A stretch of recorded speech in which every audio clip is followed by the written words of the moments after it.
Hello and welcome, beginners. This is your place. Some of you sometimes say, Christian, we are lost in your playlists. It's so many things. And I must say, you're right. I'm not the most organized. I will do a series for real beginners in blues piano, just as I would do the steps with my tutorial, with my students here in Berlin. So please enjoy, feel welcome as a beginner. Now let's go learn. We are starting from scratch, from zero, almost zero. What you are bringing with you is already, you know, the blues form. What is the blues form?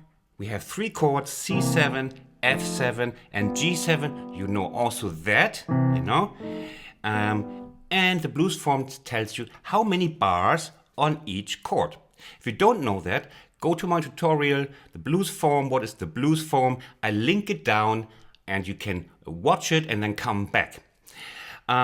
Usually with my piano students, I do this the first time. We take a left hand and you can take this one, a dotted, it's called a shuffle, has this swingy feeling.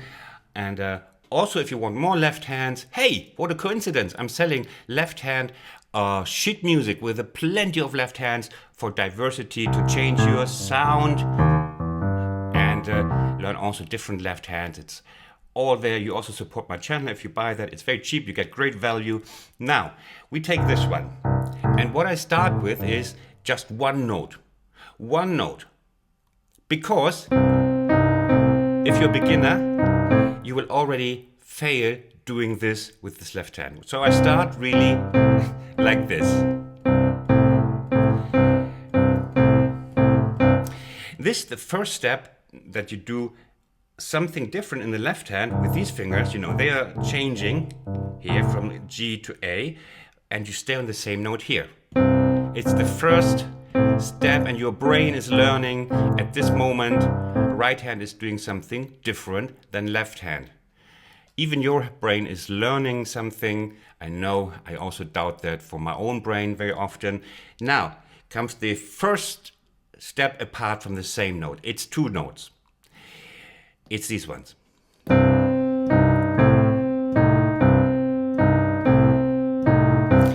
If you're a beginner, the chances are 80% this is already where you're like crushing. Because now you go here up, and you do something different here again.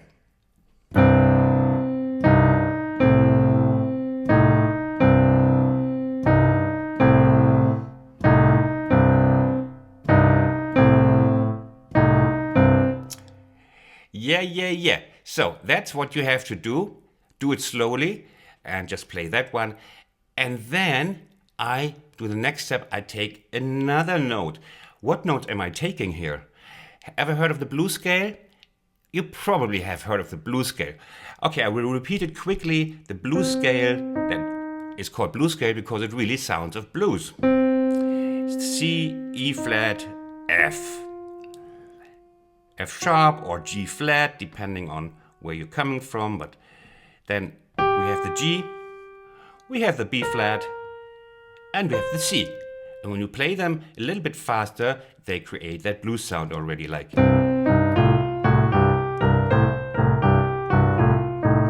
Now, that's our fantasy. We want to play the whole blues scale over this left hand. That's where we want to go. Utopia, a better world. Arcadia, heaven. That's our heaven at the moment. You gotta set your goals that you have little heavens in between. Not like the heaven of, I want to play like the best in the world. Typical mistake of blues piano players or of all instrumental students. You have to create your little heavens. So in between that you celebrate a success. Okay? So this is now our heaven. If you manage this over this left hand, yes, you've done it. You've done it. And then you go on until you have another, you've done it. That is really is one of the most important things. Okay, now we do 3 notes.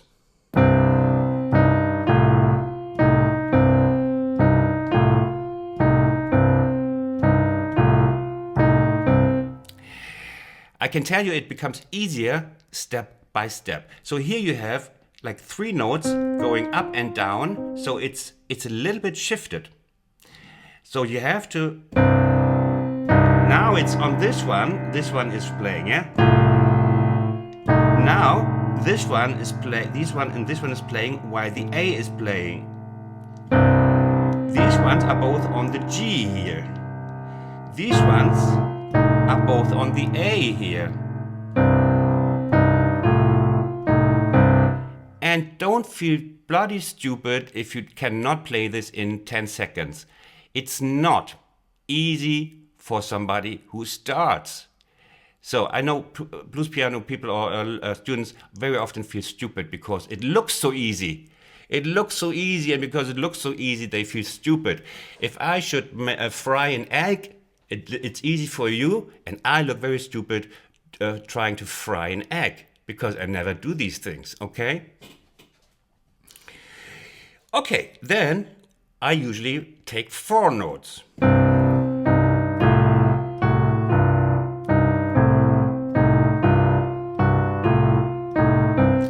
Again, these here come on different notes. It's all a little bit shifty now. And every time, you know, make a little break, take your hands into your lap, and then start, be patient and focus.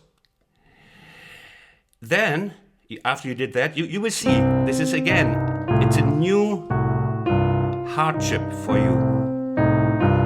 And you really have to go down and see those both here on the G, both on the A,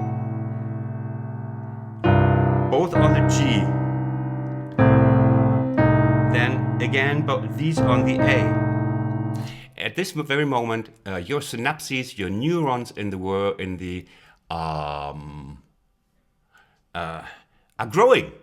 They're growing in your head, and they grow overnight. So it's also great not to just do this 2 hours, but do this whatever, couple of minutes or half an hour, and then let it go, and then do it next time again, instead of doing it 6 hours and being stressed out and being tired, and you won't learn anything. It makes much more sense doing it a smaller time period, and then do it on several days. Now, so where you want to reach now is, and you see here we have, it's symmetric again. We're starting on the C.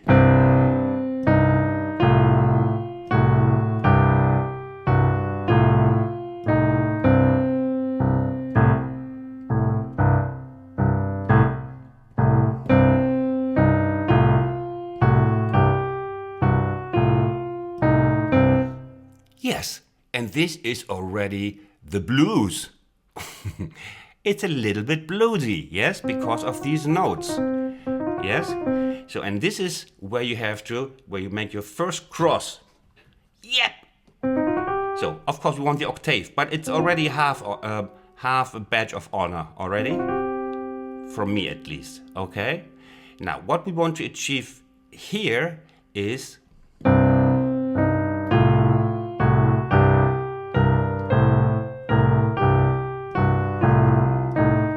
something else is coming now to the equation, and that is the undersetting. You have the first one here, you have the third one here. You use the first one again. Can you believe you can use one finger twice in piano? It's a beautiful instrument, and it's a beautiful body. We can use fingers for different things. Now we use the finger coming here again. Down setting fast, and then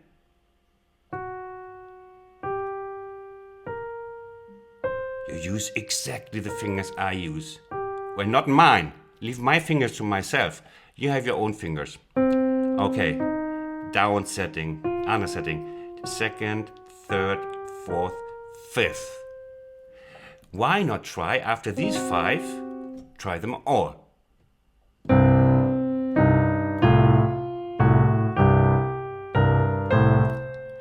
Stop. This was 1 bar. 1 and 1. This was 1 bar. 1 and 2 and 3 and 4 and 1. This was 1 bar. Do I sound like a parrot? I might have some parrot genes. I don't mind. Parrots are beautiful animals. They just usually have nice colors and not as pale as my legs. Can you see my legs here? Proud of my pale legs. Never seeing the sun means you spend a lot of time at the piano in the darkness of your home. It's a good thing. Okay. If you did this, it's also important that you reward yourself. Now's the time for the first reward. Take a cup. Any cup will do, but one with a broken handle is more authentic. It's more bluesy in a way. You put in a nice Earl Grey tea bag inside, and if you want, you can also put, it's much nicer if you put hot water on it, wait 3 minutes, and then you drink it. It's a very nice, it calms you down, and it feels good from the inside, okay? Do that, and then we move on. And that is, we play the blues scale up and down. And I want you also to realize how many bars that is. Because you always have to know how many bars you have played, because you want to follow the blues form in the end and know where you have to change from C7 to F7. Okay? Now, your next step is 1 and 2 and 3 and 4 and 1 and 2 and 3 and 4 and. You see, we come going up, going down, everything that goes up goes down, even the blues scale. And we have a little bit left here. So blues beginners forget that. They think this is finished, and they finish here too. When again, like 1 and 2 and 3 and 4 and 1 and 2 and 3 and 4 and 1. So we have 2 bars. And then we have to play another 2 bars because we need 4 bars in C. Yes, you can count. I know you're grown-ups. I have only over 18th on my channel. The kids really don't want to play blues. Is that amazing? No, it's a pity, but it's not amazing. Okay, so we have, in order to play 4 bars of C, like we want, we have to play this twice. It helps. It helps. When we play this twice, we have 4 bars of C managed. Yay! You get another Earl Grey tea.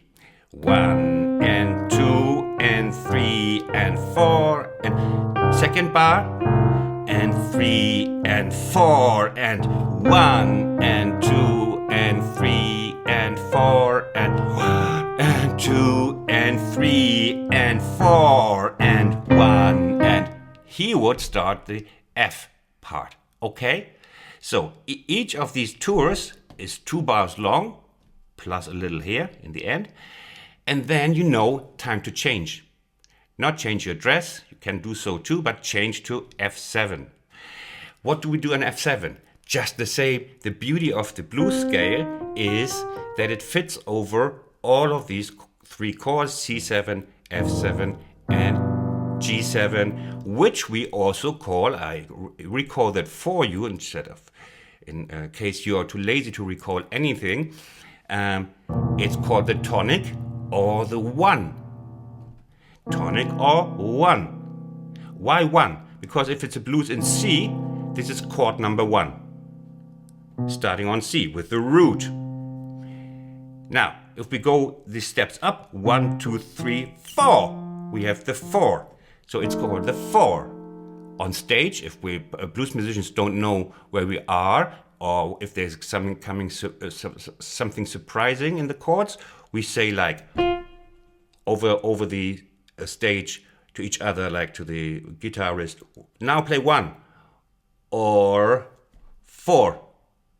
It would be F7 or 5, or in Roman numbers, so like this, which we don't do. We use this, okay?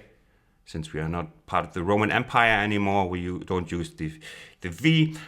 And also this is called the 5 or the dominant, because In the C triad, this is the dominant chord, so we call also this chord the dominant. And I think in Dutch, no, it's okay. Christian, stop bullshitting. This is the dominant, and sub means below, like the sub bass or subterranean or whatever, subway. So it's below the 5. That's why we call it tonic, dominant, and subdominant. These are the slang words you should know if you go to a blues session tomorrow. You could. They just wouldn't let you play, but you could still go. Okay. Or tell Christian sent you, and they will make place for you. Good. Now we have the 4-bar C, and we're now in F. We have to play 2 bars in F, right?